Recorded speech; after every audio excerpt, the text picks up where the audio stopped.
শুনছেন বীরভূমের কণ্ঠ, সর্বদা সত্যের পথে।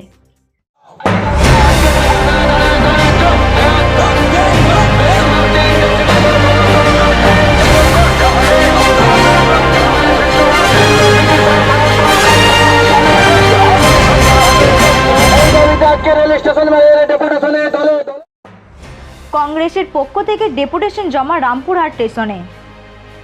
দীর্ঘ 7 মাস ধরে করোনার জন্য ট্রেন পরিষেবা বন্ধ, যার ফলে ভোগান্তির মুখে পড়তে হচ্ছে সকল যাত্রীকে। সকলের সুবিধার কথা মাথায় রেখে এদিন বীরভূম জেলা কংগ্রেসের পক্ষ থেকে বিভিন্ন রেল স্টেশনে ডেপুটেশন জমা দেন কংগ্রেসের কর্মীরা। ডেপুটেশনের দাবিগুলো হলো অবিলম্বে রেল পরিষেবা চালু করতে হবে। একই সঙ্গে ডিআরএম ও মুখ্যমন্ত্রীকে চিঠি পাঠানো হয়েছে। প্রথমে রামপুরহাট 5 মাথা থেকে মিছিল করে রামপুরহাট স্টেশনে পৌঁছায়।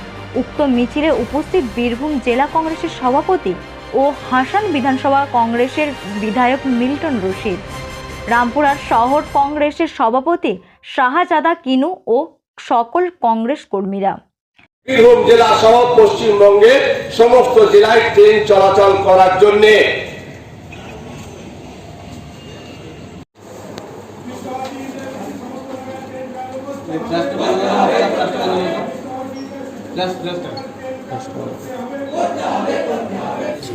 আজকে বীরভূম জেলা কংগ্রেসের পক্ষ থেকে আমরা বীরভূম জেলা সহ পশ্চিমবঙ্গের সমস্ত জেলা থেকে কলকাতা শহরতলিতে যেরকম ট্রেন চলছে কোভিড-19-এর গাইডলাইন মেনে সেরকম ট্রেন চালানোর আন্দোলন শুরু করেছি। আজকে বীরভূম জেলায় লোহাপুর, মুরারই, মল্লারপুর, রামপুরহাট, সাঁইথিয়া, নলহাটি,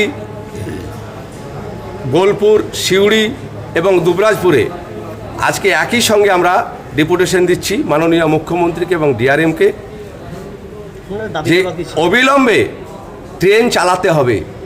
বেকারদের স্বার্থে, ক্ষুদ্র ব্যবসায়ীদের স্বার্থে, চাকরিজীবীদের স্বার্থে, শিক্ষার্থীদের স্বার্থে, কৃষকের স্বার্থে, শ্রমিকের স্বার্থে অবিলম্বে ট্রেন চালাতে হবে।